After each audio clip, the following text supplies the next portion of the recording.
I may be old, but I'm horny.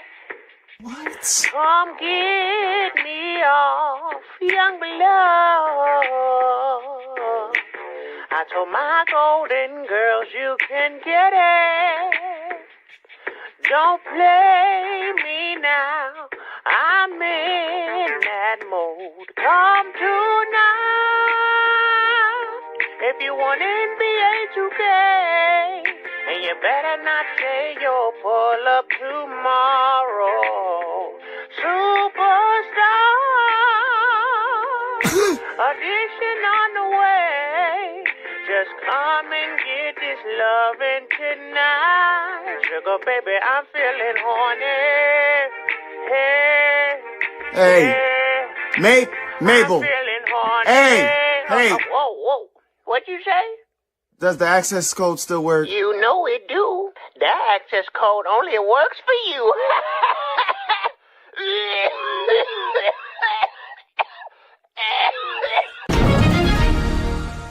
My name is Sloan Tempest, and this is the Black Nerd News. On today's agenda, we discuss our upcoming guest stars, and today we have our special guest, Blur TV. The Black Nerd Podcast is also linked to J1Con, and they're here to share their thoughts. Afterwards, we talk Baltimore Con and their after party, and with the beginning of fall, the beginning of spooky season is here as well. We have our Scare-A-Thon, and I have a befitting comic book for the season.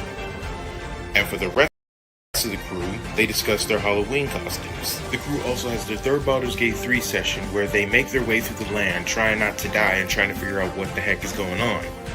We also have various other activities planned, and goodness knows how many unplanned tangents here on the Black Nerd Podcast, and we're glad to have you here. My name's Sloan Tempest, and I really hope you guys... Are you ready for it? Here comes them black nerds, Sloan's on with big words. Cake slap makes us all smile. This little songs ever saying a while. Veins kinda like a mastermind. This one shows up every single time. Yeah, how was your night gonna bring the fight? Hey, this is Black Nerd Podcast, winning all the fights.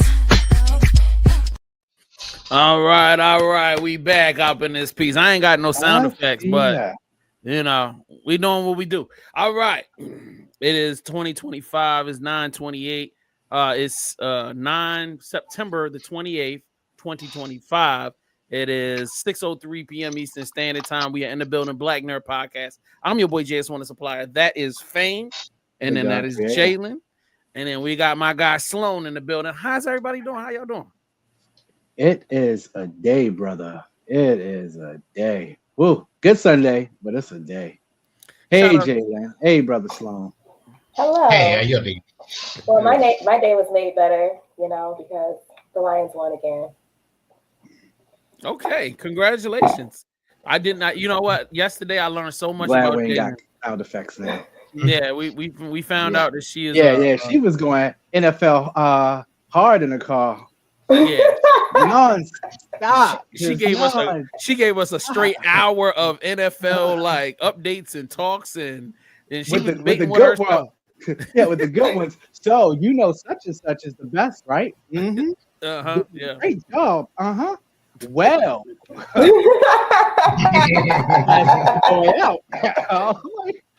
I should have knew it. Y'all watch sports, right? No, I don't. I have no idea what you're talking about. But I learned a lot about you because I didn't know you don't watch sports at all. So that's a lot. Jalen's known me for a long time. I've never invited you over for a football game or a basketball game, or I ain't invited. Not even lacrosse. Not even lacrosse. I have no clue. But anyway, so Jalen, did you properly recover from yesterday, or? You know what I'm saying? How you feeling? No. Yeah. No, I have not recovered at all. Yeah. But it's okay because I had a great time. Yeah, because Jalen decided to go out and party Friday night before we left out of town. Yeah. Real sports girl. Party. Oh, you know what? We should have took the outfits, bro. I don't even know why we didn't think about that. What? biker girl outfit you showed us. Oh my gosh. Yes, guys, I went out. It was one of my really good friends' birthday. The theme was Rockstar, and we did all look like a biker gang. Yes. Okay. They were all K-pop demon hunters. Facts. Shout out. It was the acrylics tapping the nails saying, shout out to David. Shout out to David the Goliath. And then, God damn. And then shout out. In a minute. Yeah, right. For sure. He said, nice glasses fame, looking like Ozzy Osbourne. Okay. Thank you. Nice. Nice. Right. Sloan, what you been up to, man, while we was trudging it out in these nerdy streets? What was you up to? I went to a carnival here in town with some friends. Got introduced to a new ride called Alien Abduction. Basically, you get pressed against the wall through the centripetal force, but like you can feel it. Your face, you get a facelift. You feel your arteries kind of stop up in the neck. Me too. That's my new favorite carnival ride that I trust, and I really shouldn't trust that shit.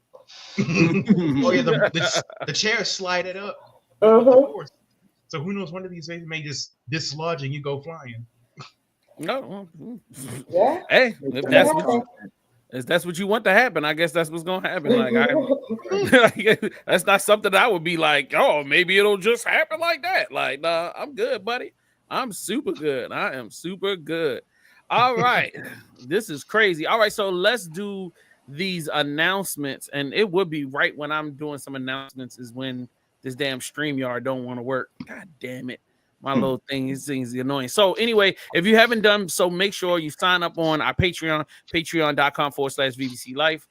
Subscribe to this is your first time watching the show. You can subscribe to our audio, either Apple Podcasts, iHeartRadio, Amazon, and or Spotify, where that way you can subscribe for free. You can get all of the latest episodes. You cannot get the bonus episodes. The bonus episodes are only available on our Patreon.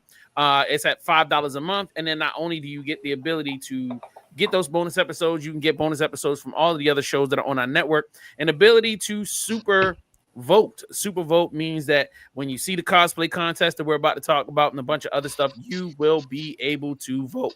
So with that being said, make sure you sign up on that Patreon if you haven't done so. The next thing you must do is make sure you know that we've got the cosplay coming up, Scare-A-Thon, and we've got an after party coming up. We will talk about that in just a second. But before we do, I'm going to run to a commercial, and then Fame is going to come back and talk crazy so I can log out and log back in. So look, y'all keep it locked. Don't go nowhere. Black Nerd Podcast. Let's go. Have you heard this before? I love your hoodie. It's so comfortable. Can I keep this? Pretty please? Oh, hell no! It's hoodie season, and your wardrobe is being hunted by that special someone. So what do? Break up with her until spring? No. Oh? What then? Go to vvcmerch.com and buy hoodies for her, so she will stay away from your stuff. It doesn't even have to be her size. It can be your size. She's still gonna wear it. So I gotta buy her stuff so I can keep my own? Exactly. Hoodies from the Black Nerd Collection, or embrace her independent queen energy with an indie show hoodie. VVCmerch.com has you covered and smothered like brown gravy on pepper steak and white rice. I'm just gonna hide my hoodies. You're crazy. You'll be single before Thanksgiving. Don't say I didn't warn you. VVCmerch.com is your only hope. All right, we're back. Just wanted to make sure that my system was running properly. So, like I just said, Baltimore Comic Con is coming October the 17th through the 19th. We will be at Baltimore Comic Con conducting interviews. We will be walking around, talking to people, having a good time. There will be a vlog and all of that. Carl Lumbly will be in the building. Also, oh my God, Giancarlo Esposito will be in the building. Bonnie Wright will be in the building, and also James and Oliver Phelps and a host of other celebrities will be at the Baltimore Comic Con, including us. And then after on Saturday night, we will be leaving Baltimore Comic Con in the evening, and we will be going to the Anime for Dummies event, which is it's an unofficial after party. sponsored by Black Nerd Podcast, Baltimore Bushido Anime Club, and Morphing Grid Radio, Valentino Workshop, and Aim Hit Go. So there will be game tournaments, cosplay contests, live DJs, etc., etc., etc.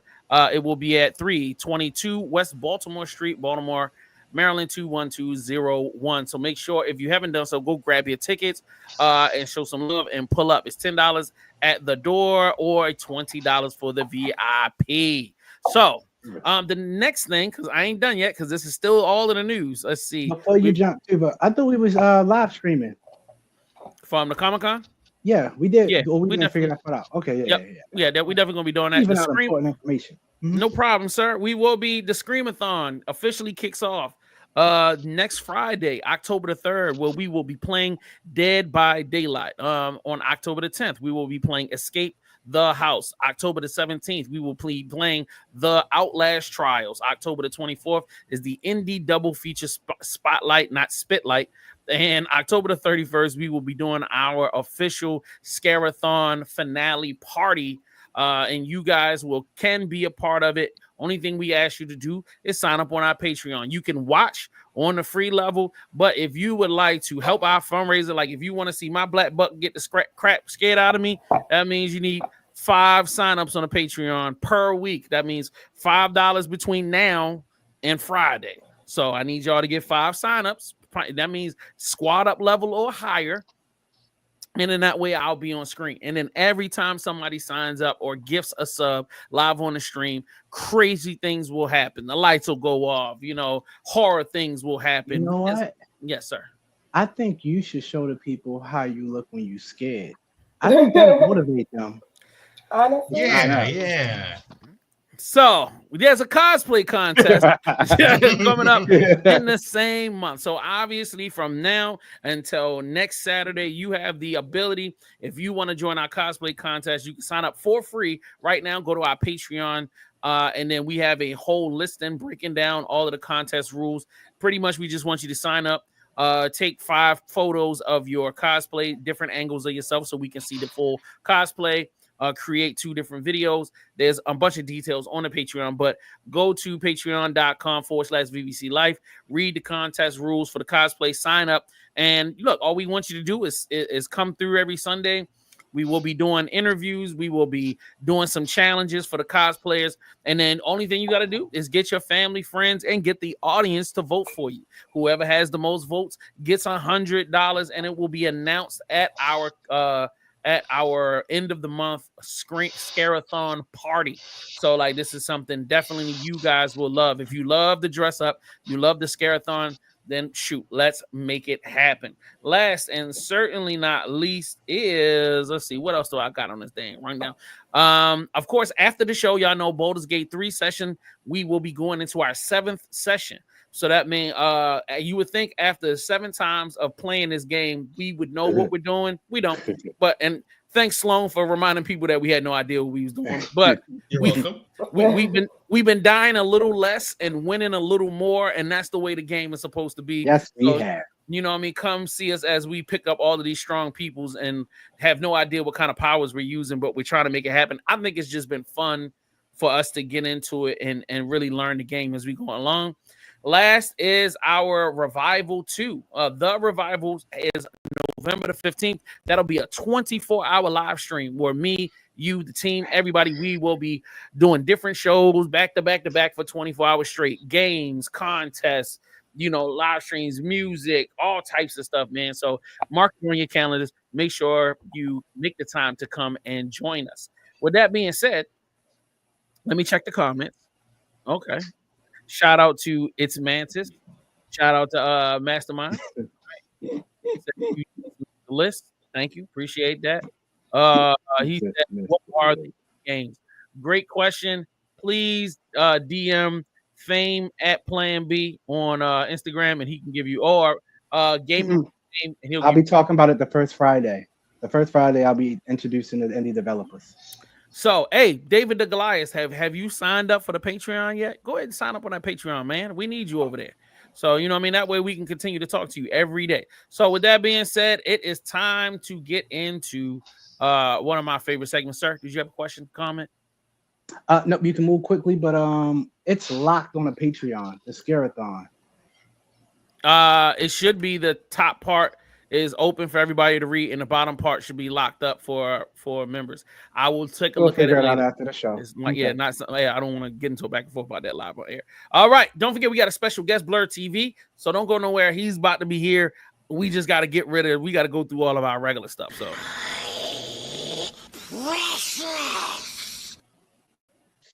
all right, ladies, gentlemen. Yeah, we've had a nice little time. Y'all didn't have to worry about me nagging y'all about these preciousness. Now it's back. I'm trying to see. Now y'all know I ain't looking at none of these ahead of time. So now I can see who really got who got the juice this week. Who's got the juice? So we're gonna go with this. I have no idea whose thing is this. Hold on. Come on, PC. Why are you running slow on me today? Yeah, facts. So let's say somebody take responsibility for this. Well, that's mine. Okay, take it away, boss. Spriggan is basically like it was a manga that came out during the golden age, aka the 90s, and it is one of my favorite mangas of all time. It's like Indiana Jones if you decided to mix it with with the X-Files and then turn it into an action series. Yeah. I need this. Yeah, there's an anime for it on Netflix. That's how I found it. But they didn't complete the series. They just gave it one season. But there's like 4 of those books, and they're humongous, like this big in width. Okay, yeah. Like 400 or 500 pages type. Yeah, I collect them like Pokemon cards. It's an amazing series. I absolutely love it. Okay, damn, that's what's up. Shout out to you for that. Man, so let's get into the next one. Let's see. Oh, I like this one. Yeah, this is. Oh, and for the record, the golden age is not in the 90s, buddy. Golden age is in the 90s. That's when the best series came out. I mean, that's when the best people came out. Shout out to you for that. And speaking of the best people, this is mine. And speaking of golden ages and whatnot, this is, if you don't know, a Game Boy Advance. And the Game Boy Advance was very critical to my childhood. So I need a new one. I'm a very simple girl. I don't like all the techie stuff. I know, it's kind of ironic, but don't like all the techie stuff. And this is just easy. Okay. So, yeah. All right. I wish I had hand clasps for you because I like simple games myself. I don't like all 50. Why do I need 15 buttons? Thank you, sir. I appreciate that. Thank you for clapping around for us. But yeah, I don't know why a game needs to have 15 buttons myself. This is my choice of the week. Boondocks. And I would like to go on a rant one day soon about how the Boondocks do not have the same merch and toy representation that all the other animes and games and stuff like that have out there. Boondocks should have, you know what I'm saying, figurines and big blow-ups and all types of dope stuff, man, but they don't. But I love this t-shirt. Look at it. It's $10.52. I would suggest if you're a Boondocks fan, man, grab you a little piece of nostalgia until Meg Thee Stallion comes through and destroys the buildings. So with that being said, what? She is doing that. I forgot Meg Thee Stallion was doing that already. Yeah, bro. That's life. All right. So right now it is time, man. We're going to bring on our special guest. This guy is a writer. He's a producer. He's a businessman. You know what I'm saying? He is a gentleman. Like, he's a clean cut. You know what I'm saying? This is what the definition of you know what I'm saying, a literate, educated, you know what I'm saying, high level Negro looks like. You know what I'm saying? I'm excited to have this guy in the building, Brandon Calloway, aka Blurred TV, bro. How you doing, bro? Hey man, I'm doing good. Doing good. I got to say that's probably one of the best intros or introductions anybody's ever given. Good day, sir. A good day, sir. Welcome to the show, man. Hey, thanks for having me, man. Yeah, like you look like you got your whole 401k intact. You good? You ready for retirement? You good, my guy? This is true. My simple IRA is set up. We doing well. My God, you know what I'm saying? My God, we was at J1 Con and I look like some people had put their last dollar into what they love. You know what I'm saying? I saw It's good that you saved. You know what I mean? Yeah. That's what's up. All right, bro. So how are you doing today? How are you feeling as a black man? How you feeling? Oh man, I'm feeling good. I'm in Kansas City. Is where I'm based at, where I'm from. Congratulations. And, oh yeah, thank you. Mm-hmm. I'm assuming that's in reference to the Chiefs and all the Super Bowls and stuff they've been winning recently. I don't know. Yeah, exactly. Yeah. Sure. He has no idea. I don't like that, but he's playing the Ravens. Why? I'm gonna let him get his shots off. I'm letting him. Look, I'm letting them bust the shots. I'm gonna let them go ahead. Go ahead. Well, I ain't trying to start nothing. I'm just saying, Chiefs have been doing well over the past. I don't know. It's real convenient while they busting Baltimore up right now that we want to have this conversation. I'm not too thrilled. By 17 points, by the way. Yeah, this is horrible. You try to be innocent. I had no idea we were winning over your team. Yeah, how would I supposed to know? Yeah. But no, today we the 18th and Vine Arts Festival was today, so we went down 18th and Vine, saw a lot of black indie art, handmade jewelry, all of that. So I feel good. Went down there, had a good time, saw some dope black creatives, loved it. Got you. So what got you into the space of being a creative yourself, sir? Like what inspired you to go, you know what? I'm putting pen to paper. I'm putting finger to keyboard. Like what inspired you? Man, it's a couple of things, man. One, always been a huge anime nerd, anime fan, loved it as a kid. And, using that as an escape, like I ain't got to worry about people saying this or that or messing with me at school. Like I can be lost in this anime in this whole other world. And so that was kind of like the first appeal. And then, also you grow up, it seemed kind of weird that you could create literally any world that you want. And in most fictional worlds, black people are still kind of oppressed and subjugated. It's like, it's weird. You can create literally, fish walking around and flying around, but for some reason we still got to be impressed in every single thing. It's kind of that was weird to me. And then me and a buddy of mine, we were just 2018. We were sitting around talking. We was watching anime. We was like, man, wouldn't it be dope if we had an anime that was like high level black representation?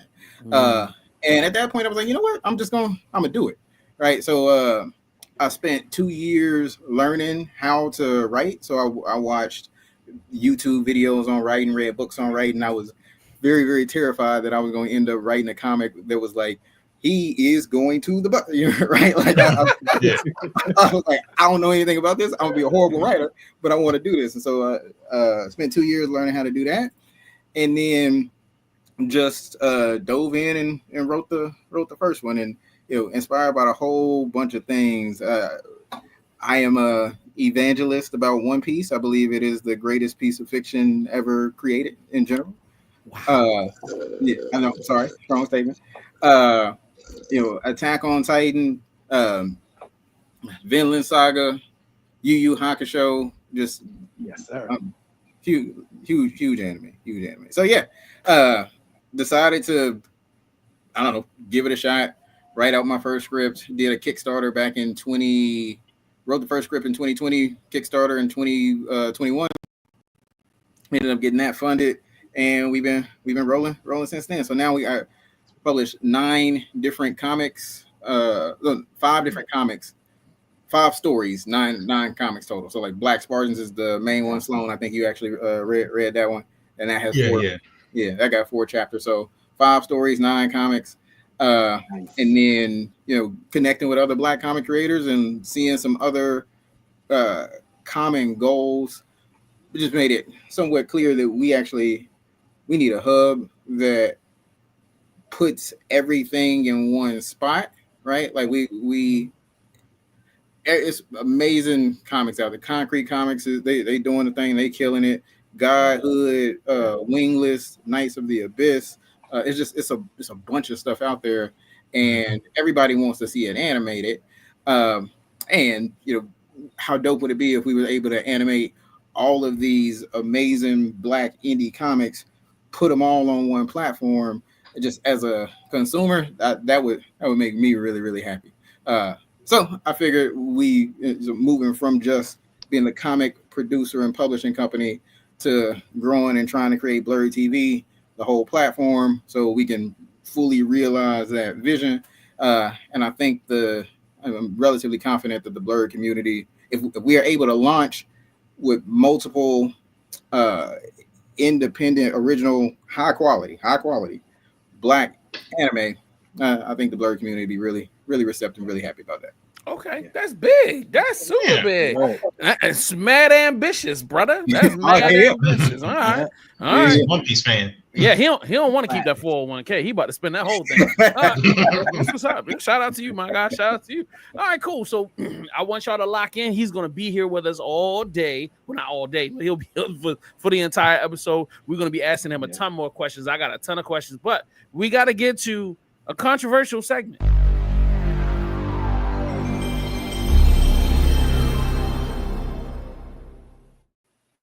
Yeah, who would ever thought talking about video games would be controversial? With my business partner right here that just doesn't seem to like anything. Hey, even the nicest cuddly game he seems to have. Not again. So let's go with something hopefully he won't complain about. Game that was just revealed, you play as a handyman who's put into hibernation for when he's needed. But here's the twist. When you wake up out of hibernation in the future, you find you've been left behind in a now run-down research facility. This is not the plot of a horror game, it's actually an oddly satisfying game that's more like Outer Wilds meets House Flipper. Here's everything you need to know and how to be the first to play it for free today. You're in a lift and you go from floor to floor, and each room feels like part escape room, part DIY project. From switching out broken light bulbs and fixing vending machines to repairing big complex engineering projects that will make you feel very accomplished. Not only are you repairing the facility and finding out more of the mystery of what's actually going on here, but you're also vacuuming, doing the plumbing, and restoring furniture. It's like SCP Foundation and Soviet sci-fi in an oddly satisfying repair simulator. I've played it and it's a really interesting mix. Every switch that you flick and lever you crank feels so satisfying. When you get things right and the power comes back on, you feel good. So when can you play it? It's called The Lift and it's just been revealed, but you can play the playtest today on Steam. All right. So what do y'all think about this? Let's go around. Well, I love that the ad told like how it makes you feel. Like, oh, you know, when you play this is how you're gonna feel. You're gonna feel accomplished. You're gonna feel, you know. I'm like, okay, like that's good marketing. But honestly, even without it, I think I would probably play this. It's just something. It looks just like something you just do. You have nothing to do. Gotcha. Okay, Salon, where you at with it? If I play that game, it's gonna put me to sleep. I ain't gonna lie. I play that when I need to go to sleep. Yeah, there's no aliens jumping out at him or somebody he got to shoot. Got you. All right, Fame, where you at with it? I'm trying to find out how much of it was AI generated. I can't find nothing yet, but most of those screenshots look like, yeah, it was done on AI, and then the coders just put most of it inside the game. I'm not playing it, but yeah. It looked lazy. It looked lazy, but hey. Wow, that's messed up. I thought it was a creative idea. Mr. Calloway, what do you think about it? Yeah, so I had two thoughts. One, it feel like, I don't know, like same reason you watch a slice of life anime. You got nothing to do. It's a chill thing. So I might play it for that. But I got 3 kids. And my first thought, I would love to have them play this. So they can get used to doing stuff and doing chores and feeling accomplished. You're like, yo, we can actually translate that to real life. You know, you can change this life. He's got a point. So, yeah, I love the game for that. Yeah. I can respect that right there. Yeah. No, that's deep. That's the. They have an app for that. They do? What's it called? I don't even know. I always see it pop up on Instagram, and it's like if you turn chores into a game and you apparently feel accomplished when you check things off and, you know, things like that. You're right. You do have something like that. Yeah. It's called real life. But anyway, we'll New game that was just revealed. You and your friends survive and shape the future of the Wild West together. Imagine a game like Red Dead Redemption, but built for multiplayer and inspired by survival games like Valheim and The Forest. But in this game, you're not just a survivor, you're a pioneer because it's set during the beginning of the cowboy era and not the end. So here's everything you need to know, and tag the person you want to play with in a comment. This new game is for 1 to 4 players, so you can play it solo or you can work together. You play the game by gathering resources, hunting, fishing, farming as you build your home from scratch. There are different seasons to survive, from hot summers to bitter winters. If you want to be the first to play this game, make sure you follow for updates because the demo is planned for early next year. It's called Red Rust Pioneers. All right. I'll never understand other cultures' obsession with like the past in that way. But you know, they be wanting to go back and we gonna be in the Wild West. We going So first of all, sign me up. I'm playing. I want all the updates. I want to be a pioneer, planting my seeds. I want to be out there chopping wood. Yeah. I'm not trying to hear none of that, man. I'm out there hunting the bucks, fishing. I'm having a ball. It's gonna be me, my brother, the whole gang. We're gonna leave GTA for a couple months. We're going back to the Old West like we love to do. We riding horses. We bringing it on in, man. That's what we do. I don't know what y'all talking about. Nice. Sounds like Red Dead Redemption 2 without the action. Exactly why we're going to play it. And we're going to make the action. I would rather be a pirate, David, than Goliath, but you know, whatever. So long as you. That sounds like a fun game. Yeah, I know my sister would like it. We'd be building stuff, set up our own grounds, and when someone trespass, just for being security voice. Is that type of game that'll just send you an email or a text message saying they're attacking your thing, get back to the game. And it's like, I'm at work, man. House is gone. Callaway, what you think, sir? Yeah, it ain't for me. This one ain't for me. The colonial America time that's too annoying. I couldn't do it. I couldn't ignore that part of it. That's what I'm saying. Power to the people. You know what I'm saying? These guys, they don't know. They don't. Hey, I am not saying you're wrong. I'm just saying I can't do it. We representing in colonial times. Real blackified. I'm gonna put it to y'all this way. It's the best way. The Lone Ranger was black. The Lone Ranger was black. So to say that ain't for me, it's like. But you ain't got no character creation on that. That didn't look like no character creation. So like. Playing as white people, like being forced to play as white people. No. So far, we may be able to see it. Maybe it might be some character creation. I don't know what Mr. Calloway got going on over Maybe there. Maybe that's the default. You know, if you put a black cat on that bald head right now, and a star on his chest. Come on, man, cut it out.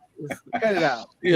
I would like a historically accurate version of the game. So if you go dark skin, you got completely different dialogue. No, I'm not playing. Hey, nigga, what you doing around here? Like, I would play that. Y'all want to trigger me the whole time? Nah. I'm sorry. Again, I'm not saying y'all wrong. I'm just saying I wouldn't do it. Yeah. All right. Now, when I saw this was like, I ain't never heard of nothing like this or seen anything like this. I can't wait to have a dialogue after we watch this. Game shut down ever. This game was slowly dying. With every patch, a red star in the sky came closer. At first, players didn't care, but soon, it grew too big to ignore. Then came a nightmare event if you slept. The world would be destroyed. Players began to murmur, wondering if the game was coming to an end. And to make matters worse, monsters began invading even the safe zones, the great cities. At first, it was easy, but as the star drew nearer, the monsters grew stronger, and defenses became impossible. Finally, even the map's background music went silent. Players gathered together, ready to face the end. Then, an error appeared, and out of nowhere, a cinematic began. From the red star, an unstoppable invasion poured forth. One sage, realizing the world's end, gathered all will and power. And he shifted everyone to another dimension, revealing a brand new world before their eyes. It turned out this wasn't a shutdown, but a build-up for a remake. The devs knew the game would fall, but for those who stayed, those who witnessed the end of a world, they gave a gift a lasting mark. Yo, that's a lot. That's a lot for a game. I come to kill some stuff, waste some time, figure something out. The world. I'm logging into a game every couple of days, and the world is ending. I'm That's different. Like, what are y'all getting into on the gamer side? What is going on with y'all? This is a lot. They're trying to traumatize their audience. Can you imagine how many people use this as a coping mechanism and basically got the impression their world was facing Armageddon? Can you just imagine that? No, but like it had the little cute twist at the end where your character gets a tattoo. Like, who said that I wanted the tattoo? Like, I mean, but all right. All right. So my question is, are y'all going to play this game? Not this specific game or a game that has some element like this. I'm not going to say I wasn't completely intrigued by this. I thought this was ingenious, but there's the player side of it that's like you said, it's trauma. So like, yeah, it was different. This is different. Yeah. From that standpoint of not knowing what's going on the developer side, and they not leaving no cookie crumbs, and it's just happening all the time. And you probably like, my favorite game about to come to an end. And especially if it had any type of microtransactions in it whatsoever, then I'm probably like, oh my God. So even if I stick around, I don't know. It almost brought me to a tear. I played Conan Exile for a long time, and yeah. This kind of reminds me of like Superman when he died and they was like, yeah, Superman dead. And I'm like, so why are you still publishing comic books? Like, this nigga ain't here no more. It was just, and then you kind of excited because this is something you've never experienced. You know what I'm saying? But then there's the wait a minute. So what we gonna do now? Is he gone? Like, is it over? So Brandon, give us your perspective, sir. Like, of the game, and then maybe the outside points of it. No, I'm playing. I'm playing this. My favorite games are Elden Ring, Dark Souls, like the stuff that's meant to traumatize you. And so I'm playing this game, and all of a sudden the devs start acting different. Things start looking like it's the end of the world. Give you hope. I'm interested. Like, I'm like, oh, they about to come up with something hard, something heavy. I'm running home. I'm logging in day after day to try to figure out what's going on. So I like the game. It feels like real and dynamic. It's stuff you couldn't just sit there and type in and look up and figure out what's about to happen. Like, it feel like you actually in the game. So I'm with that. So as somebody that creates stories yourself and creates these worlds, like, is this something that kind of like piques your interest? Like, maybe I might want to destroy my entire universe I spent a decade, thinking about. Like, is that something that we should look forward to in some of your series or something like that? No, not really. Mainly, that's there's a reason that audience of Dark Souls, Elden Ring, like people that are looking for trauma was a niche, and then grew. Like, that's a smaller subset of people that you're gonna find that's gonna want to die over and over like that. Yeah, I feel like the way they ended Game of Thrones was kind of like that. The TV, like, it ended and turned into a completely different thing, went a whole nother direction, and that didn't pay off. I feel like, man, see, you talking about a whole nother thing. We start talking about Game of Thrones. My bad. Game of Thrones was so great until it wasn't. Until it wasn't. And it was, and here's the crazy part. It's not that what you saw was bad. It just didn't equal up to the greatness of what came previously. Right. So, it was like, you guys. Like, y'all really sat there as a group, as a team of writers, and decided that this is the direction that we were going to go in. Yeah, and y'all knew it was going to piss, and y'all knew it was going to piss people off because they did an interview talking about, when the last episode drops or whatever, we're just going to go off the grid. Like, what do you mean? Because they do. It was a good example that relationships don't always work out, and I think they did a wonderful job of trying. They showed us. So much bigger than that. Like, it was just. Oh no, it wasn't. It was. There was so many things. That was a sour relationship that went bad. I would forget the relationship, but just everything else outside of that. That's why you still hold on to Game of Thrones, because of the relationship. What you do is just watch seasons 1 through 7 and don't worry about 8. It's hard for me to go back and rewatch it. It's hard to know. It's really hard. How it's going to end. You know where it's going to go. Nah, I don't care about none of that, bro. Every time I go back and watch, I always end up, because it's so dense. The story is so dense, and there's so much. There's so many layers of little things, and there's so many things. Like, when you watch it over again, you realize yo, we never solved that problem. Or what was that? Like, you know what I'm saying? It's just so much stuff. And it's not in a bad way, but it makes you really be like, wait a minute. Or you could pick up nuances of discussions talking about other things where you like, wait a minute, I don't remember her talking slick like this about that. And man, yeah. It's you see Jalen? Yeah, it's crazy. Yeah. What, Jalen? Now you see why I put it towards relationships. You can see how Jay is in his relationships. Even like Brand, like that's the king y'all chose to keep. Is this like, your king? Exactly. All right, so sorry. I was gonna go on a whole rant. No, yeah, I felt it. My bad. I knew I should. No, you fine. You struck a nerve with the team. Like we all still. That's a fresh wound, even though it's like 7-8 years ago. Like you know, real. Cool. All right. I don't even wear my Game of Thrones merch no more. You trying to disappoint myself like that? I don't know if I could go that far, but yeah, I respect that. Like, you know what I'm saying? You got to do what's best for your life. You know what I'm saying? I can't beef with you. All right. So we went to J1 Con yesterday. We drove from Baltimore to Atlantic City. Then we came back and we hung out down at the Baltimore Bushido Anime Club event. So we shot video and random stuff. There's tons more video coming, but I wanted to come and put together a mini vlog. So let's get into it. This is the BNP mini vlog, Black Nerd Podcast. All right. So look, we got on the road. We had to stop at Waffle House. I picked up Jalen, got Fame. We on the highway, going to the beautiful Atlantic City. Weather was great. To the J1 Con 2025. Oh, exciting. So look, that's Fame. We're walking down the hallway. We've got personal security. Of course, because we famous. There's Jalen right there. You know, walking the halls. We were at the Showboat Hotel.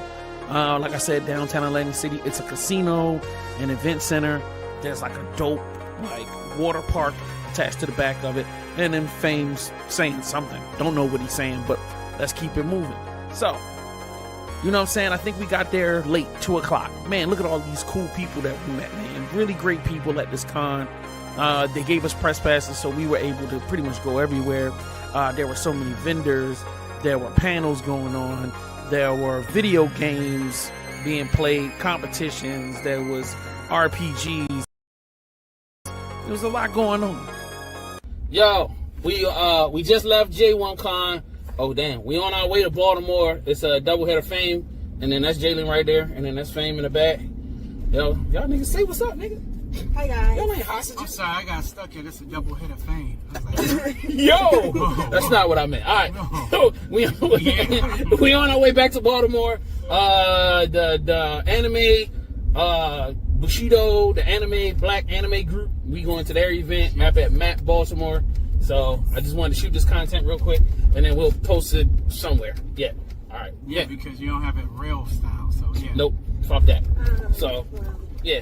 We check y'all. So we go to the Bushido Anime Club down at Map Technologies in Baltimore City. This is a complete anime club.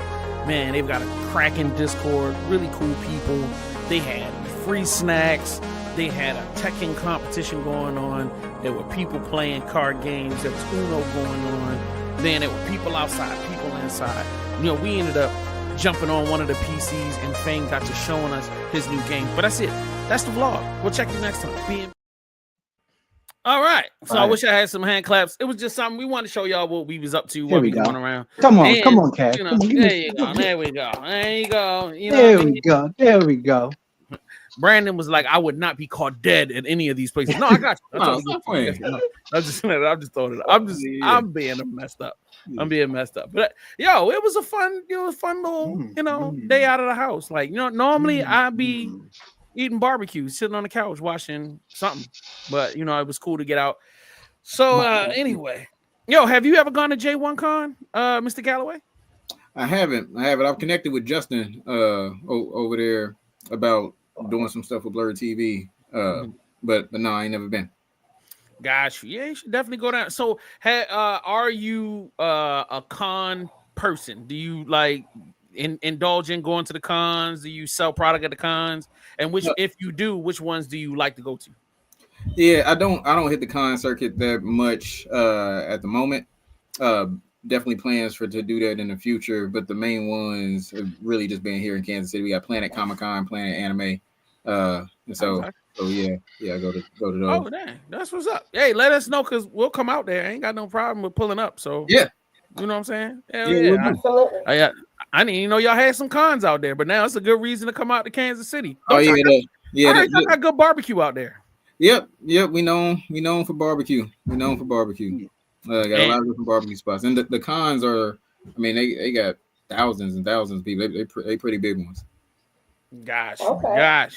So as a creator, you know, and you're in Kansas City, I'm not exactly sure if there's a big gigantic black population out there, but like, you know, when you come out with a product like what you come out with, like what's the you know, the reception, like how are people in the local level? Because I can see online people just falling in love with it. Yeah. But are people embracing you in Kansas where you from? Is it a warm reception? Is it people going, what? I don't even get what you're talking about, nigger. But how do they respond? Whoa. Oh, sorry, my bad. Didn't mean to use the N-word. No, but I mean, obviously the main goal is digital sales to the biggest target audience. But Kansas City, we do have a pretty decent black population in Kansas City, and I've been at some strategic places around the city to kind of hop into those target audiences, and they love it. They love it. I get really good responses. The art draws a lot of people in, and then Kansas City is a liberal leaning city, and so it's a pretty liberal city. But I get a lot of old white women that will come up and be really interested in the comic, and then they'll buy it because they got some kind of it's like, oh yeah, my grandson is half black, and so they'll buy it.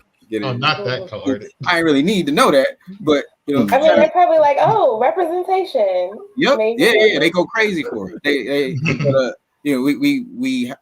We get a lot of people in our target audience of like, I've been at pop-ups and have black dude walk in, he walk over, he do a double take, and then run right over to the table. And then as well as we get those real, yay representation white people. Oh wow! How does that make you feel when people are embracing your work like that? Oh, I mean, I love it. When I wrote it, again, like the main thing I was worried about was that it just sounded bad, and so I wrote it in a way that would make sure I liked it. That was the outcome. I want to be able to read this and think that this is a good story, and throughout the process of when we went to storyboards to line art to colors to letters, I felt like it was good. It got better and better each time. And so now that I'm giving it out to other people and people are reading it and coming back with that, they feeling that same thing, helping me feel like I'm not delusional, that it actually is a good story. So yeah, over 100 reviews. We got 4.8 out of 5 stars is the average on it. So yeah, I'm pretty happy about it. I don't read it. Yeah, Spartans was amazing. I really liked it. I shared it with my friends. Yeah. Okay. Okay. All right. Well, we got this more. is interesting because the whole time I kept thinking, "Wow, that's what Kansas is like." Wizard of Oz was on it. Interesting. Wait, you said what? City. Yeah, it's in the Wizard of Oz. As you can tell, that's the only thing kept playing in my head. Was like, okay, that checks from the movie. Yeah, that checks from the movie. Oh yeah. Okay. Yeah, she's right. Kansas City is different than Kansas. Kansas City is in Missouri. Yeah, I know. I'm messing. Yeah. Well, all right. So it's time to get into the riddle. Riddle me this, Batman. I put this up on the screen because Not last week, right? Had to make it happen. Let's go. If 11 plus 2. Yeah, that tracks. Jayla, your mic got turned off again. I don't know. How does that happen every single time? I don't know. I think it's a delay of. It's a delay with my internet, I think. But okay, If 11 plus 2 equals 1, what does 9 plus 5 equal? I failed math 2 times, so I'm not even going to do this to y'all today. If 11 plus 2 equals 1, what does 9 plus 5 equal? 11 plus 2. What the heck? 11 plus...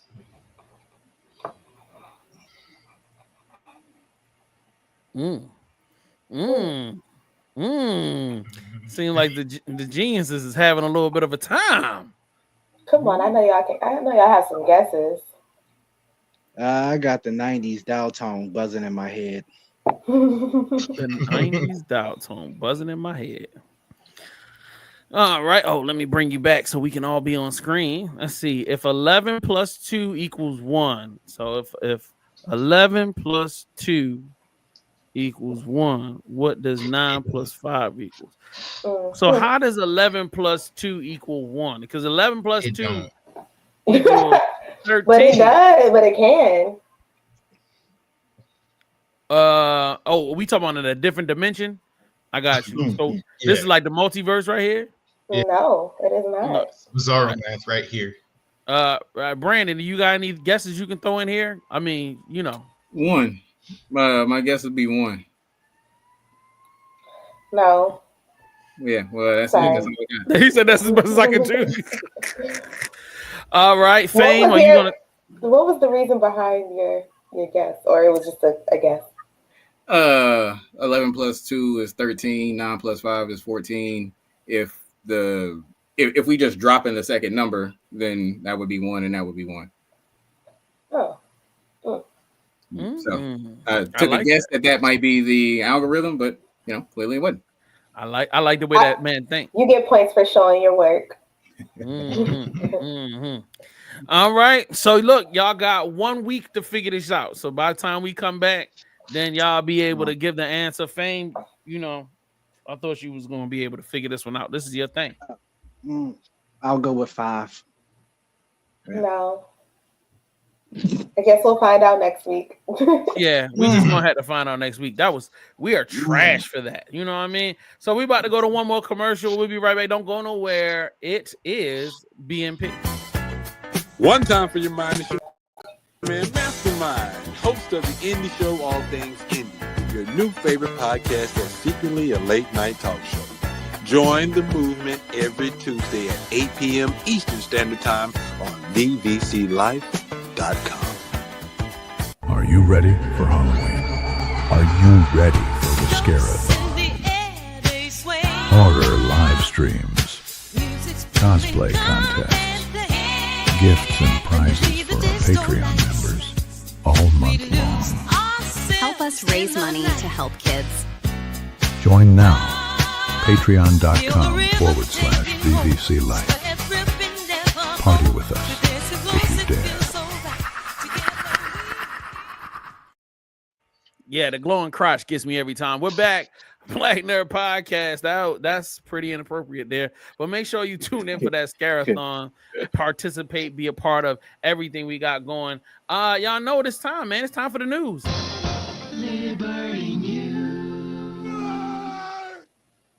I got a question. Yep, go right ahead, sir. Were you the dancing pumpkin? It seemed like it was you. I don't know why. It just seemed like it was something you do. Wait.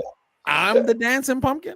So something about it says screams it's JS1. Yo, what are we talking about here? Like what kind of I don't know. I say you prove it. Just get up and show us the move. All right. What do you think I'm about to do? I'm crazy. Y'all out there on mine. All right, let's get to some crazy science. Crazy arguing about politics, Chinese scientists just quietly de-aged monkeys. Let me try and explain this in American. You see, at the very center of the aging process are your stem cells. Think of them as construction workers, and your body is the city. When the city is young with no corrupt politicians, these workers, they show up in hordes. They fix potholes, keep the streets clean, and build houses for the homeless. But as the city ages and the politicians start to become corrupt, insert your choice of Republican or Democrat, fewer construction workers start turning up. This causes buildings to become run down, trash starts piling up on the streets. Heck, some of those construction workers are now dealing Fent to the homeless. So, this team of Chinese scientists from CCMU said, let's try and create a brand new special type of construction worker that resists these corrupt politicians and maintain the city no matter what. And so they created a new type of human stem cell. And all you need to know, it's called SRCs for short. Then, over the next 44 weeks, they injected these SRC cells into macans that were the equivalent age of humans in their 60s and 70s. And what they discovered is remarkable. Not only did these new stem cells reverse key signs of aging in 10 major body systems, but they also presented minimal to no negative side effects. No tissue damage, no tumors, no fevers, no weight loss. And at the end of this 44-week trial, these grandpa monkeys, their brains worked better. Their bones were stronger. Their tissues showed less damage. They grew new, healthy cell populations in their brain and reproductive organs. Even their sperm production was improved. Hey, yo! Now, what makes this even more exciting is that this study was published in Cell, which is a highly revered journal where the peer review standards are rigorous. And this was achieved on monkeys, which are much more similar to humans, because the majority of anti-aging studies are done on mice or other simpler organisms. Now, there are some caveats. Because their findings are novel, meaning the first of their kind, there is no replication yet. They also weren't very clear on the sample size. Was this 3 monkeys? Was this 100? And also, just because it's showing promising results in monkeys doesn't necessarily mean that will work the same for humans. But I don't know. After Xi and Putin recording on a hot mic talking about living forever, something's going on. Let's go. Who's ready to live forever? Hello. Give me all the money out your savings right now. I got you, baby. You're gonna be 200 years old minimum. And all your friends will be gone. Oh, I'm not trying to live out. I told y'all I'm trying to tap out at 65. You know what I'm saying? I'm good. 65? Yeah, ain't that like in a couple years? Yeah, it's about 10, 15 years. No, it's more like 4. It's like 3-4 years. All right, okay. Watch it, buddy. Watch it. All right. So, Sloan obviously is the only person that doesn't relate to any of this being important to him since he's just born 2 weeks ago. But you know what I'm saying? Jalen and Fame and Brandon, how do y'all feel about this? The potential of, being able to live it, extending your life far beyond what we could ever imagine. I don't know. I feel like I would say that I wouldn't do it, but I gotta ask myself, am I lying to myself? And that's the answer I ain't found yet. I might. I think that like the discovery of this can help with other things, like people who have certain illnesses that are old, hypothetically, things like that. I feel like it could help. Old is an illness. But I'm not no, people die of old age or whatever, the case, or certain people are more, receptive to get illnesses because they're old or because of their age or whatever the case. And it might help with certain illnesses like those. Yeah. Okay. Fame. But I'm a spiritual guy, so I couldn't wait to finally get into the spiritual form and see what I can do. So I'm all for dying out. I want to, I would like to replicate myself into AI form and let that version of me live on. But I still want to get old, experience life in death and physical form, so I can see what it's like in spiritual form. So okay, yeah. Sloan, you want to double up them years, brother? How you feeling about it? I'm in the same boat as Fame. I believe this world is temporary. Eventually, God's gonna come down and restart this thing.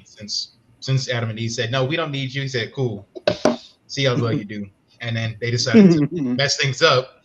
So that's how I feel. So it's like all human attempts to try to extend the life in a meaningful way don't end up well.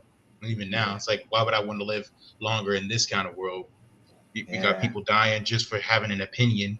You got the entire government's being corrupt. It's like, if you reveal the Epstein files, the government's gonna collapse. It's like, okay, what kind of world we living in? If revealing that y'all are creeps will take down our entire infrastructure. That shows what kind of creeps they really think they are. That's a good question, man. All right. Well, let's move on. All right. Exactly. Before I do that, I got some stuff I want to throw up. You know what? No, I'm gonna do it after this. Let's go. All right, let's get ready to waste some time. I think I found the coolest music rabbit hole website of all time. Top tier music discovery. Spotify's recommended playlist ain't got nothing on this crazy website. Welcome to Every Noise at Once. This is a vast repository of every music subgenre known to man. They're color-coded by kind of like categories, but each one of these little things is a specific subgenre. They're roughly grouped by like color. So like techno is this kind of purple, or metal is red, or yellow is a bunch of like, I think, jazz-ish kind of. But they're the craziest. Like there's some obvious stuff, you know, you can find, I'm just looking around. It's just, there's so many more genres than you'd ever think of. All right, Vietnamese electronic music. The cool thing is when you click on one, it gives you a sample of it.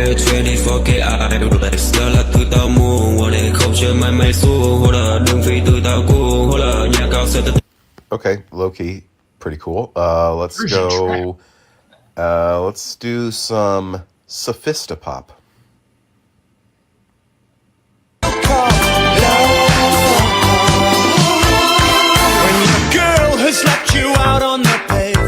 Okay, I'm feeling it. But like, let's get weirder. Let's get weirder. I want something bizarre. I want to hear what German R&B sounds like. Stop. Okay, vintage French electronic. There we go. Country. Yeah, queer crunchy.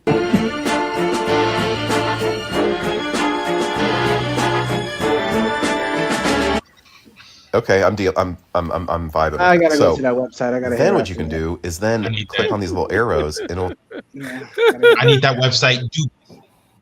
What was it called? I'll definitely go and every sound. What is it? Every sound. All right, let's start it over. Get ready to waste some time. I think I found the cool. Yeah, we got you. Of all website. Yeah, we got you. Known to website. Welcome to Every Noise at Once. This is a Every Noise at Once. Oh, see, I messed up. Every Noise at Once. All right. So while you guys are taking notes, I'm running this down with Brandon. All right, Mr. Brandon. All right, tell us about this. Oh, I'm here for this. Black Spartans. It's a group of monster hunting mercenaries that get paid to go from one city to the next and deal with whatever mythical creatures bugging that city that day. This is our flagship title. It's the first one that I was talking about that I wrote back in 2020. And so it's 4 chapters of this out. I have the first 10 chapters written, 200 chapters mapped out. So this is deep story. I sometimes describe it as One Piece meets Bleach meets The Witcher, kind of all put together all at once. But Sloan, was you about to say something about it? Oh, what? Oh no, I'll just rub my hands because I like this book. Yep. All right, let's move to the next one. Reign of Chaos. The guy gets he gets sucked into a video game world similar to Dark Souls or Elden Ring, right? And so it's an isekai. He's in a video game like that. He's dying over and over and over and over again, and his only way out is just to suck it up and play through. So it's a cool, funny thing. You know, it's a whole lot of death. He gets decapitated, cut in half. Yeah, he get murked in a lot of different ways. That's crazy. Knights of Olympus. Plants and animals evolve and enslave humanity, and the humans evolve their tech to these nanotech suits that give them the power of the 12 Olympians, so that they can fight back against their plant and animal oppressors. And so there's one central city, and the rest of it's the last safe haven. The rest of the world is overran by plants and animals. Attack on Titan inspired. So it's a lot of death, blood, and gore in that. So this is a example of our comic book stuff. So what you saw was manga, anime inspired. We got a few different writers, and so Michael right there, half human, half archangel. Detroit Red right there in the front. So he's a super soldier. Skybreak in the back. The guy Prometheus, and then Checkmate over there. So all of those are separate superheroes. They got their own 60-page books coming out, and eventually they'll team up. Got you. All right.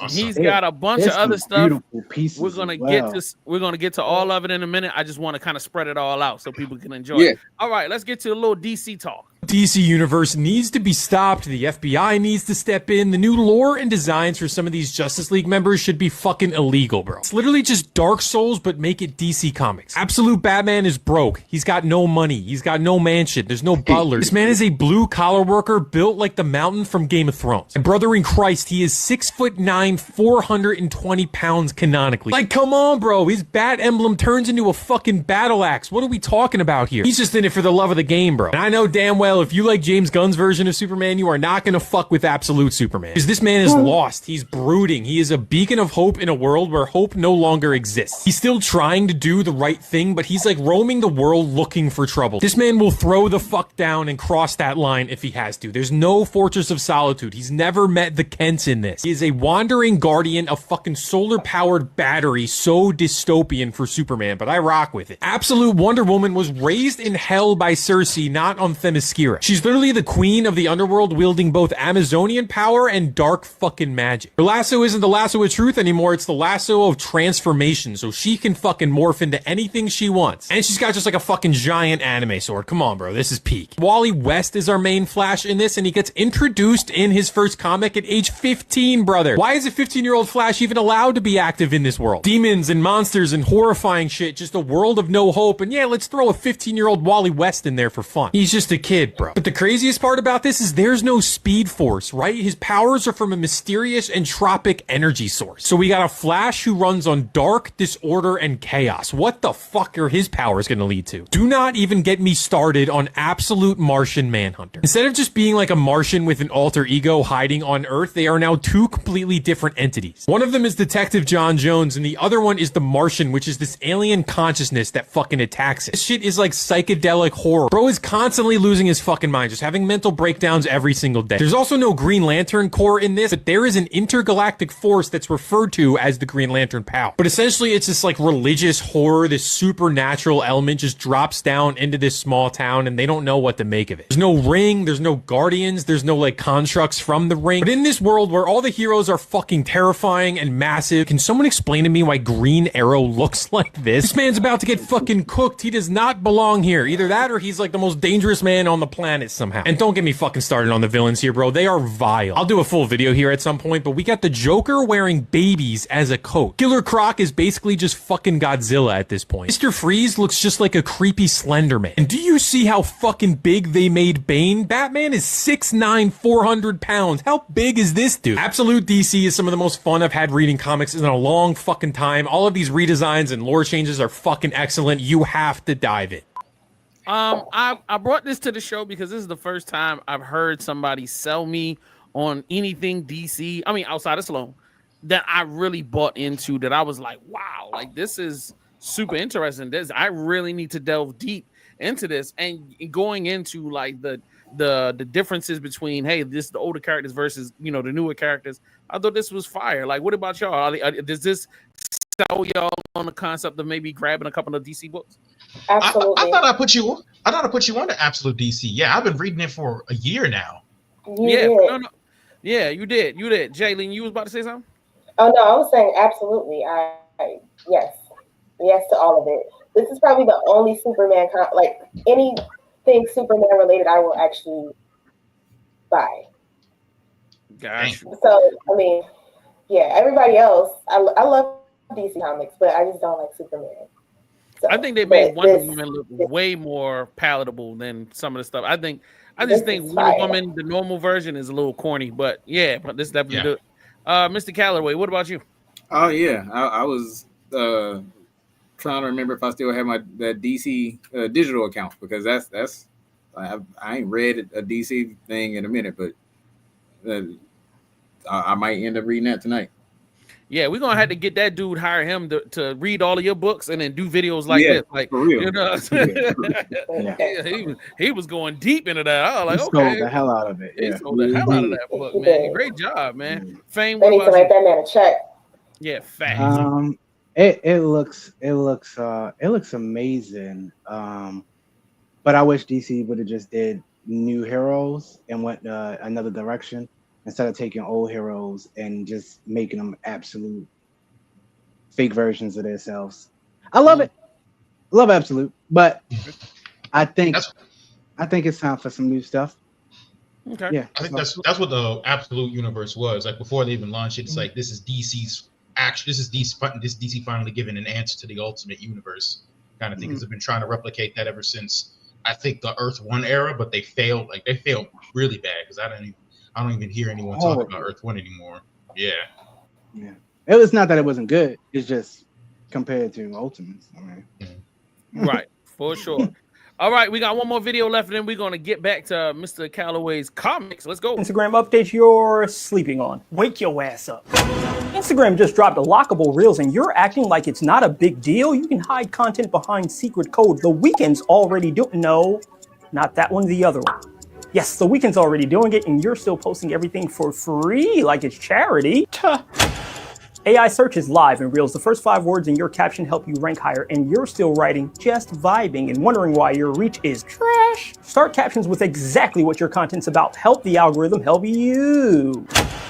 Your Instagram posts are now showing up in Google search results. Professional accounts over 18, your content is about to get discovered by millions who never even used Instagram. Millions. You're telling me you can rank on Google without a website and you're not optimizing captions like SEO content? Now I have to make content for search engines too? What the Using the Edits app will boost your reach and give you premium analytics, and you're still guessing what works while Instagram hands you the data on a silver platter. Use the app, get the boost, study those analytics like your rent depends on it. Trial Reels will let you test content without hitting everyone's feed. You've been scared to post because, but what if it flops? Instagram just removed that fear. You have a safety net and you're still not posting consistently? Find a new excuse. Instagram is giving you the tools to succeed and you're ignoring them because you're comfortable being mediocre. Use lockable reels for exclusivity, write captions for AI discovery, optimize for Google search, leverage edits for data, test with trial reels. The platform is evolving. Either evolve with it or get left behind. And please remember, do not create content. Cultivate it. All right. All of you creators, how y'all feeling about that? Let's start with our guest. Mr. Calloway, how do you resonate with this piece of content? I don't know. It don't move me that much. But then again, I'm kind of lazy when it comes to content creation. I feel like he did a really great job of doing a sponsored ad for Instagram without it being too clear that it was a sponsored ad for Instagram. I like that. Jalen, how you feeling? I mean, good information. All right, Sloan. I'm gonna be honest. The whole analytics thing, when he's like, "Oh, you're trying to figure out how to pop up when the analytics tells you," it's like that. I feel like the argument isn't that good because it's like analytics that it's like as I look at my analytics and there'd be random things that pop up, and it's like, okay, but what's about this video that does pop up? Like, I don't really and truly. You don't need exactly data to figure out what will and will not pop up. You just need to post long enough and see what happens. Like me, ruffling people's feathers will always get people views. Talking about popular things again will get you popular views, and then just staying in the mainstream will give you views as long as you just be slightly original. Because I remember I made a video talking about if you based off of like a post on Reddit saying if you were to assign a specific fighting style to the Ghost Riders, what would you do?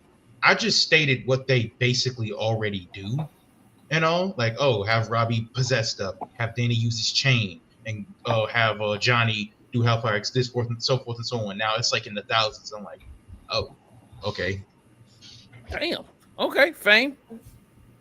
I'm with Mr. Calloway there. And Jalen, I really don't even, and me make content. Get away. But the presentation that he did with that crappy audio, it it was just fire all the way around.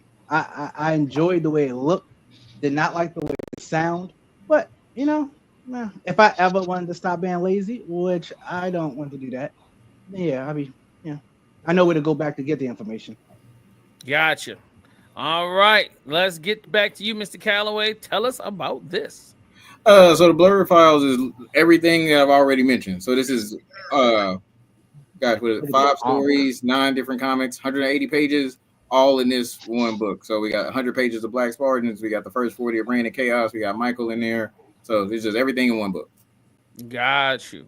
And then that's Michael, our half human, half archangel, walking around Kansas City, fighting against other fallen angels and demons, and also trying not to break the world with the power of an archangel. Gotcha. I mean, Wolf of Kansas City. So this is Casey Wolf, the KC Chiefs mascot, running around Kansas City, run around the plaza, which is a popular place here in Kansas City, beating up on Captain Fear, the Tampa Bay Buccaneers mascot. Yeah, and then the mayor show up, and then they eat barbecue, and this our love letter to Kansas City in the form of a comic book. That's beautiful. I love that. Oh, that's genius. Okay. It's our bestseller locally. Nice. Reasonably so. That checks. Now, as a person that also controls a lot of IPs, how do you pick and choose what to bust out into merch or what to invest more money into? Because they're all your children. All of them have their own particular audiences.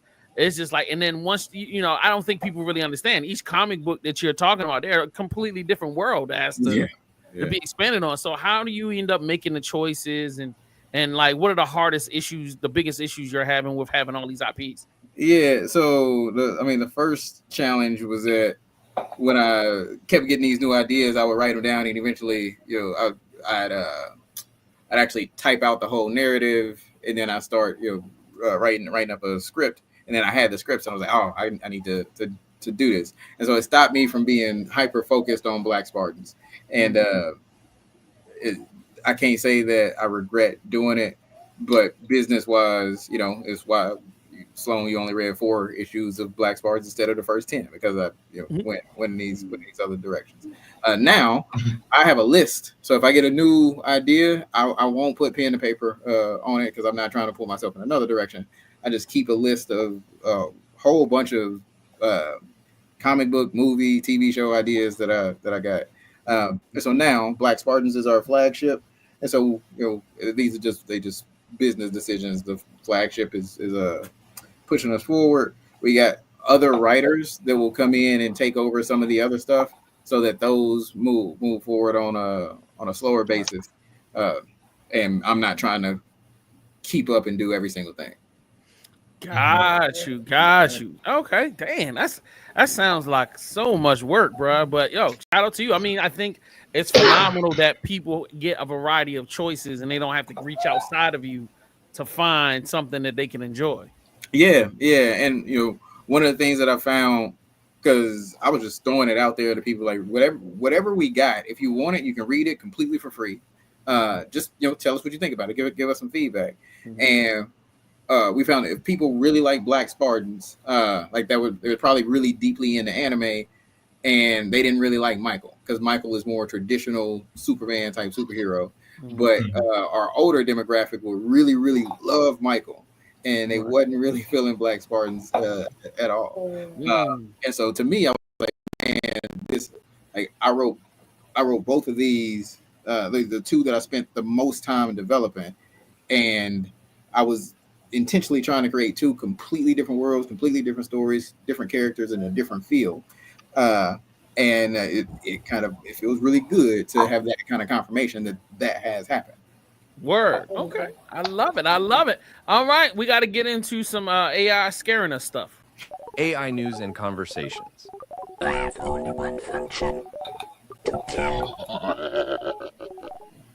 And before we move forward, I just want to make sure I can get the Black Spartans comic book on your website, right? 1 through 4?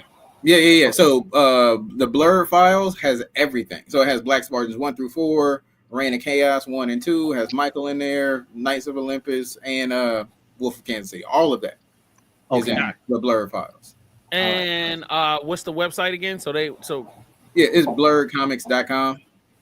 Got you. Real simple.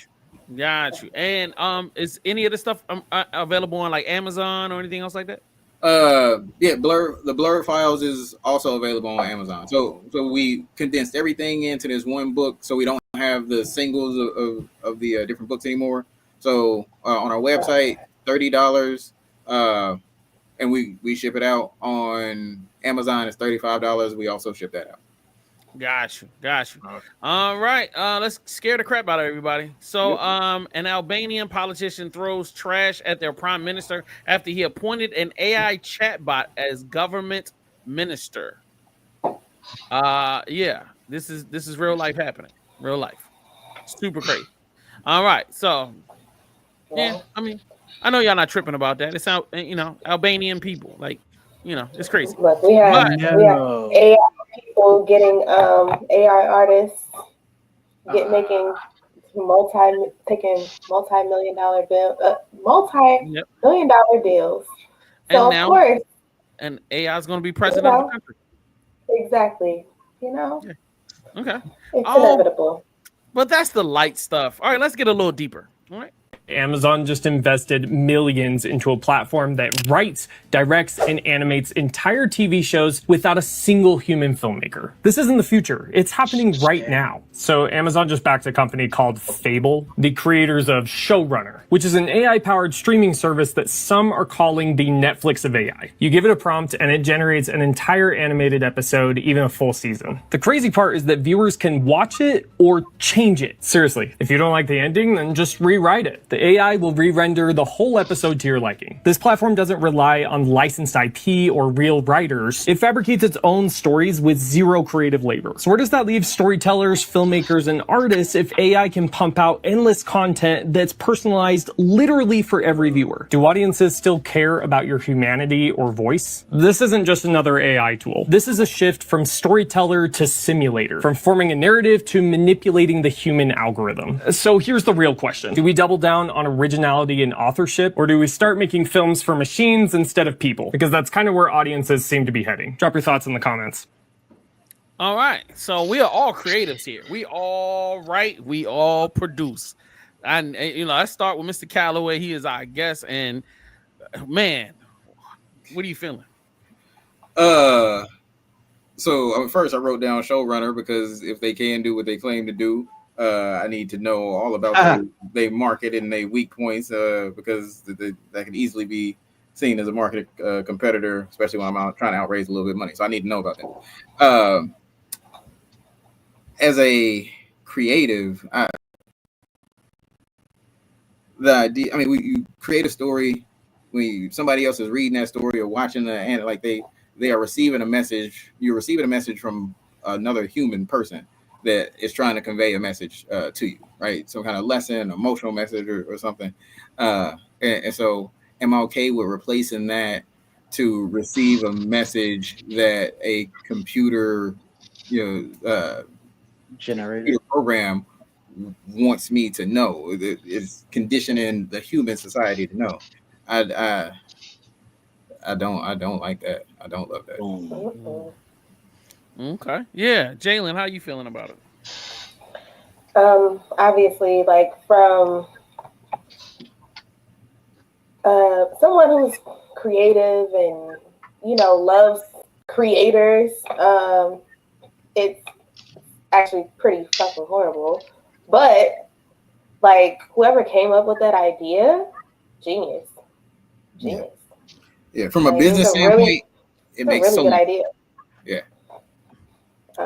Okay, Fame. I think I went to the website in the middle of him doing the second sentence. Ted, Forbes, The Guardian, The New York Times, IndieWire, The Hollywood Reporter, Venture Beat.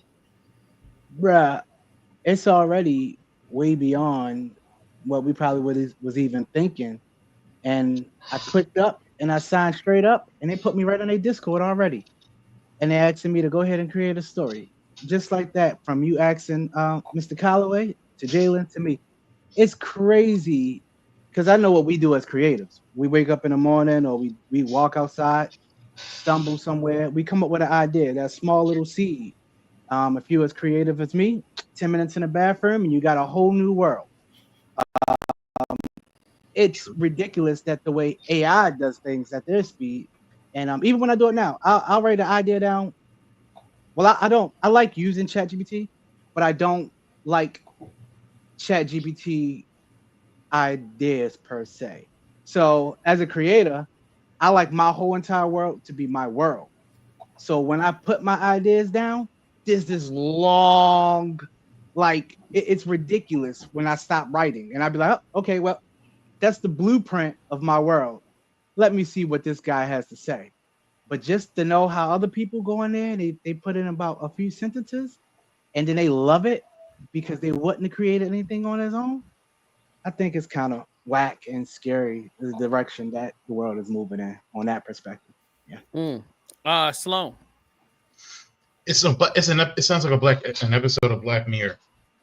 It's just with the streaming service, like, oh, you can the way it comes off when it said the whole, oh, you can edit it midway if you don't like the ending, change it, this, that, the other. Yeah. It sounds like programming, putting you into your own little personal bubble, making you more malleable, kind of thing. And it's just because, like, sometimes, because the thing is, the purpose when it comes, the beauty in having stories be told by people, it can do multiple things. Not only it can show you, it could be an indicator of where that person is as a human being, but also society in terms of like how people react to it. And even certain people learn lessons from movies. Like, for example, if it's a dark and edgy story that's got principles in it that's just messed up, well, as a society, you can look and see, okay, how are people responding to this? If they say this is horrible, it's like, all right, the world isn't too far gone. But say it's promoting, say, political violence against a group that you don't necessarily like, right?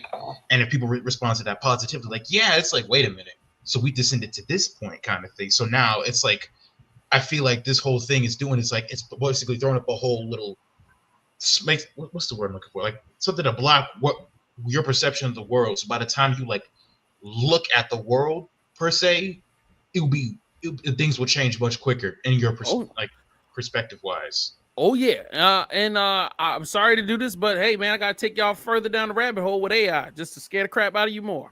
I don't believe this. AI just created living viruses, and some of them are deadlier than anything nature created. I know this sounds like science fiction, but it's not. This is a study where researchers successfully taught AI to write the genetic code for entirely new life forms. And here's how they did it. They took two AI models called Evo 1 and Evo 2. These aren't your typical chatbots. These are genome language models that can read your entire DNA. These models were built using transformer architecture, the same technology behind ChatGPT. So they fed these AIs the genetic blueprint of over 2 million viruses, fine-tuned them, and then asked the models, design me a virus that can hunt and eliminate E. coli bacteria. And the AI didn't just copy existing viruses, it invented completely new genetic sequences, DNA codes that had never existed in 3.8 billion years of evolution. And out of the thousands of AI-generated designs, the scientists picked 302 of the most promising ones, synthesized the actual DNA in a lab, and then brought these digital viruses to life. The results? 16 of these AI-created viruses were not only alive and functional, but some of these were even more effective than the original virus they were based on. One of the viruses, called Evo PHI-69, completely dominated natural viruses in head-to-head competition by up to 65 times. And when they tested against antibiotic-resistant bacteria, the AI viruses succeeded where natural ones completely failed, rapidly overcoming resistance that had stumped evolution for millions of years. So we've officially entered the era where AI doesn't just predict biology, it creates it. Follow and I'll keep you posted. Find that entire group of scientists, lock them up, burn the whole program to the ground, send it into space. Yeah, this ain't an AI story. This is a why the hell are you doing this story with the scientist kind of story. Like, are we working on like vaccines? Are Yes. we Y'all not trying busy to enough? start a new pandemic? Like, what are we trying to do here? What is the end goal? If I was a scientist, my sales pitch to you would be, hey, you know, we want to be able to create things to solve all the problems in the world, but sometimes we got to create the problem so we can create the solution. Sometimes the best way to engineer something is to reverse engineer it, or da da da da da da. I'm just telling you what the sales pitch is going to be. Well, I know that's how antibodies work, but like, Yeah, this is crazy. This is crazy.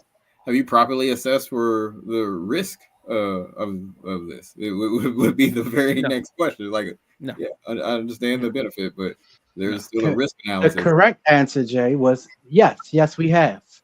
But no. That's definitely a no. But you know, that's what scientists, they don't ask. They do what fame do. We go do it, and then we never ask for permission. We just go do it, and then, hey guys, we got lucky, or hey guys, we got bunkers.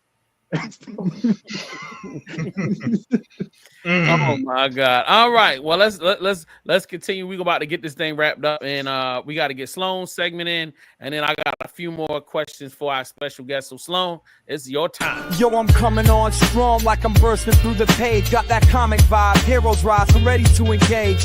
Thoughts are heavy, but my mind's a canvas painted bold with the rhythm in my soul. Watch the story unfold, fighting battles with my words like I'm spinning.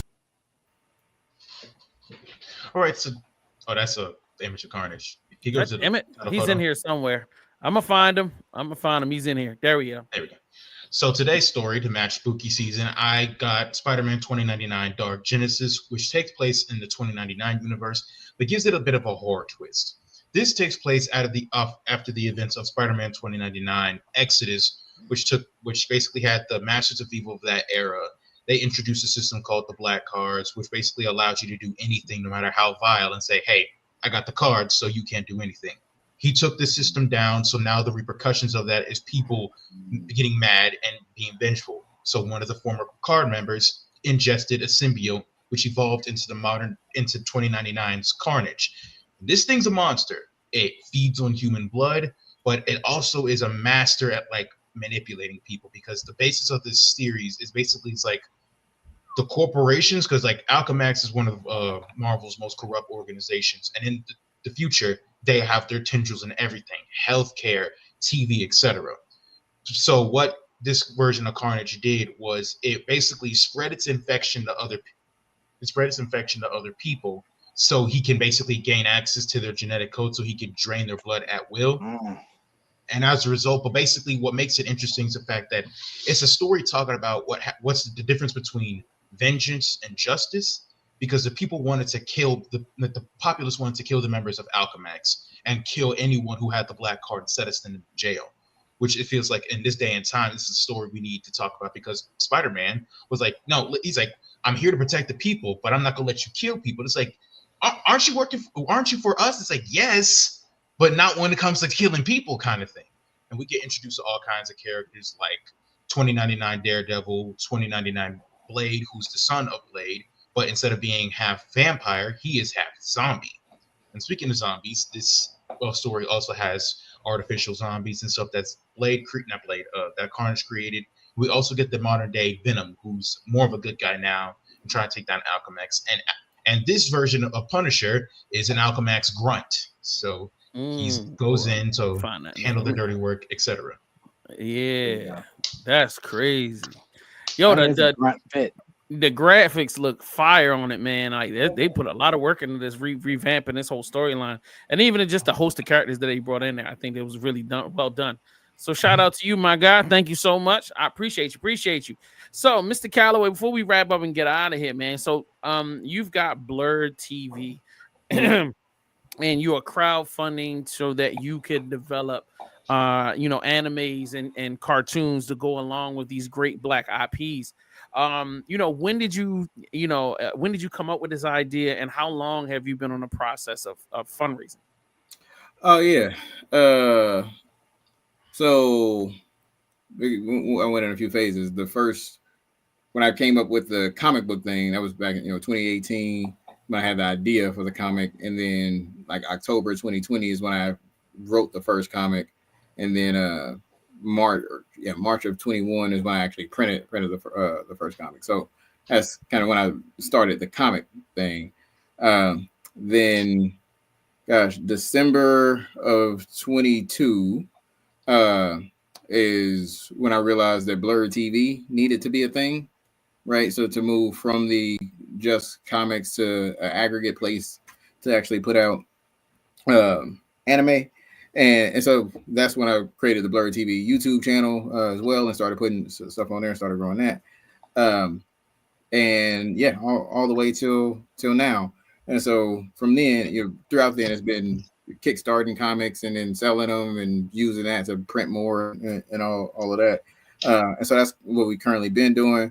We're actually about to launch a venture seed round. And so we're about to go for some private venture funding to actually kickstart the whole thing. So yeah, we had a $5 million pitch deck and a few meetings lined up. And so the goal is we raise this and we off to the races. So we don't have any public fundraising going on at the moment. Got you. I was just about to say, if you wanted to invest, where would you need to go? But I guess, all right, you guys, we is too broke to invest in his joint. So like, look, we'll just have to wait till the product That's come what out. the FEC said. The FEC said that. Nah, for sure. Well, like, is there anything else that we missed that we didn't talk about that you want to shed light on, or things you want to jump into?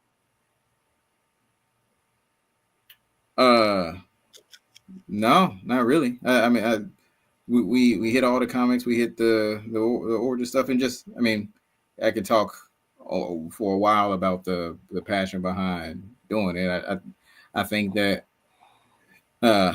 if we don't do this for ourselves, somebody's gonna come along and do it. Netflix invests $1 billion per year in anime, and they get a $2 billion return every year. The major streaming services are seeing the market is just growing and growing and growing. And so if we don't do this for ourselves, this will be another thing that they hop in and take from us.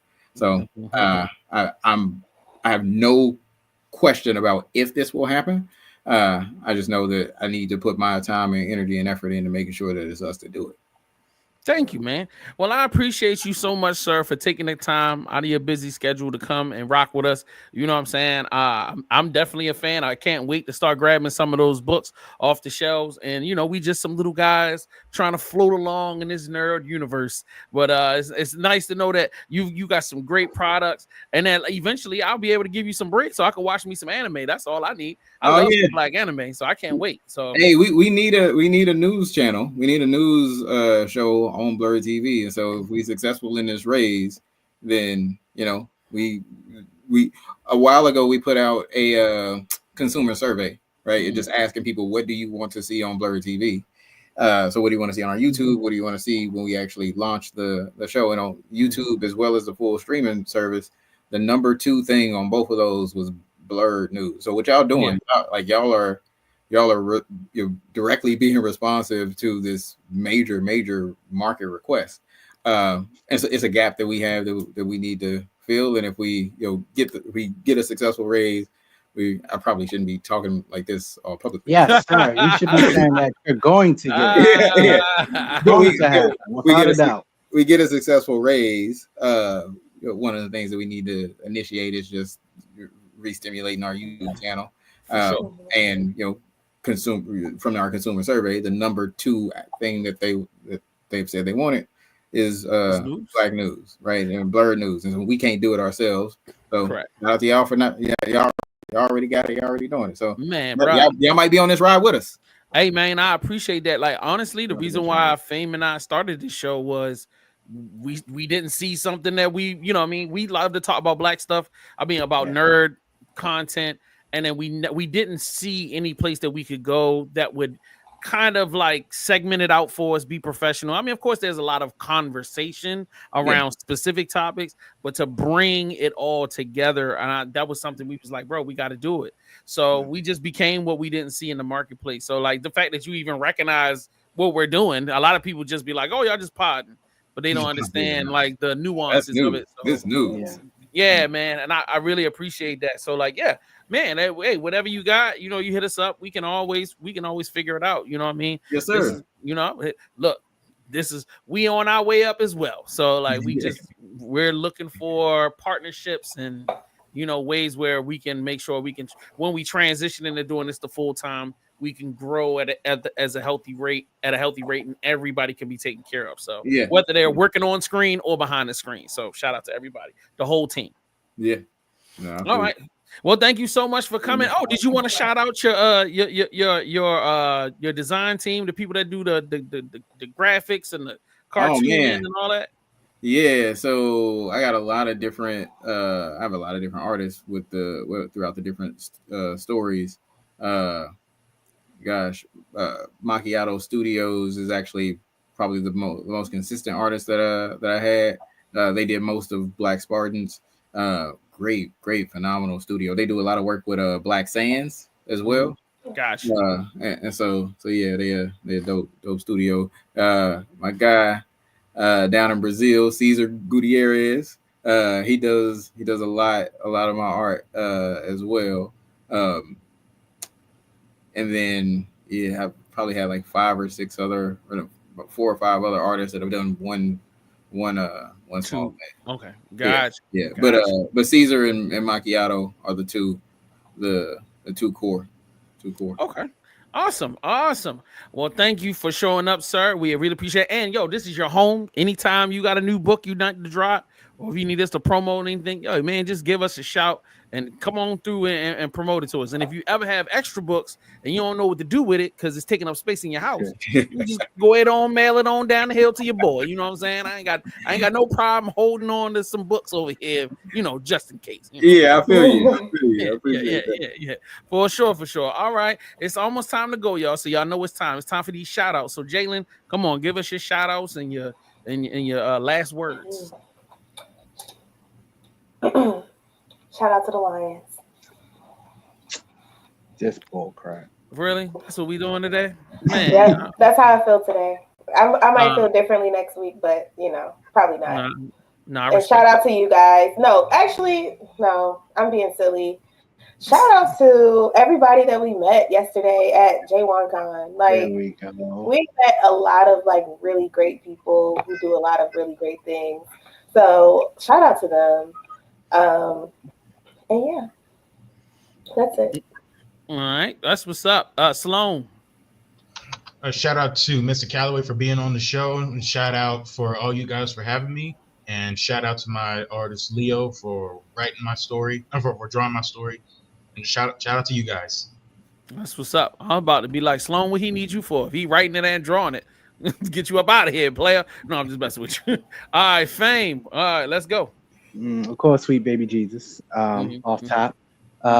Big shout out to you, Mr. Calloway, and everybody behind Blur Comics. I have went ahead and put my order in because I was like, digital. No.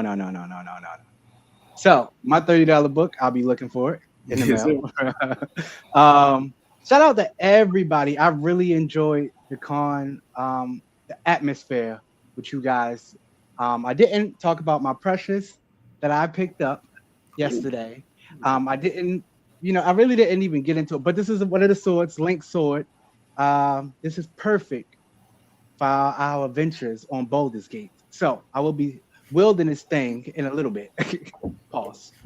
And shout out to my design team right now, because those guys have been actually keeping me on track in game development more than I ever thought I would be switching over to that transition from film behind the scenes to literally learning code aggressively as I've been doing with humans and ChatGPT. So just shout out. It's been a good week. It's been a good 2025 for me. This is Cyberpunk 2025, and I'm living it. I'm loving it. Okay, I love that. All right, yeah. Shout out to everybody out there. Shout out to my entire team, man. Fame and Jalen for not, disappearing and then what I'm saying, not showing up. So I appreciate y'all for showing up, and then we was able to do it, and y'all can have a great experience. So shout out to y'all. Shout out to I got Sloan for the pre-roll today, huh? My man, I like that. I like that pre-roll, man. Great job. You know what I'm saying? Absolutely. You know what I mean? And shout out to Mr. Calloway. We appreciate you for coming on, yo. You are definitely the epitome of like niggas making shit and living a good life, yo. You know what I'm saying? So shout out to you. Like, you know what I mean? Yeah, you that nigga. Got the beard. The beard is, I want my beard to fill out, but it won't. So I'll just, hate on you for the rest of my life. That's just bro, you got it. You got it. You're really great. It's not. Oh, I have one more shout out. I'm sorry. Go ahead. Shout out to Fame because I was able to preview his game yesterday, and I really enjoyed playing. I was actually playing for a while, so yes.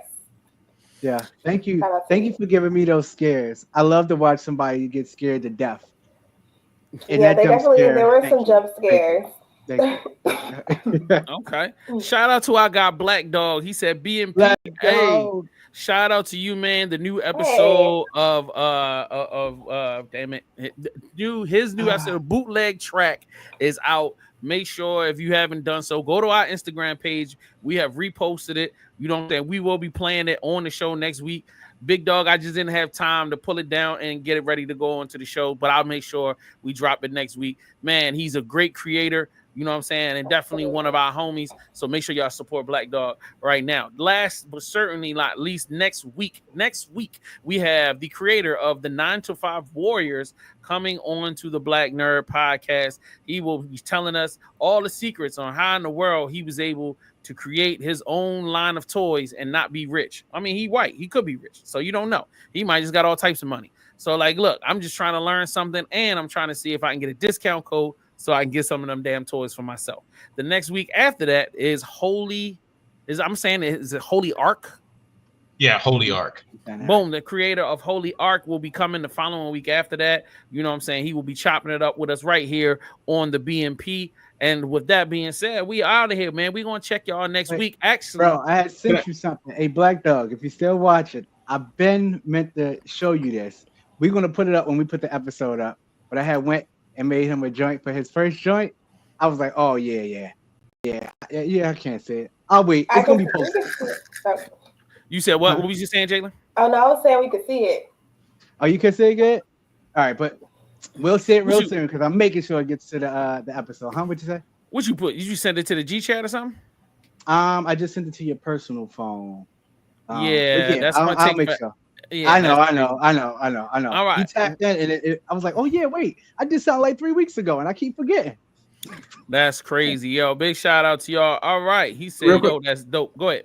I want to, before we get out, I want to make sure I want to shout out Sloan. I appreciate you reaching out, reading the comic, and giving me feedback. So one, thank you, appreciate you. Anytime, man, anytime. Yes, sir. Shout out to Fame. I got I got the order. I'm literally after this. I'm gonna head to the basement, pack it up, ship it out to you Monday morning. Thank you, brother. I'm looking forward to it. I'm looking forward to just enjoying it, soaking it all in. I most definitely will be tapping back in with you. Yeah, I'll make sure to go to Amazon, reorder, and leave a review too. That's important. That's important. Thank you. Right. Yeah, let me know what you think. Will do. All right, this is the BMP. We're out of here. Here comes them black nerds, Sloan's on with big words. K-Slap makes us all smile. Jay's little stones every single time. Fame's kinda like a mastermind. While Jay gets one shows up every single time. Yeah. Powers unite, go to bring the fight. Cases is Black Nerd Podcast, winning all the fights.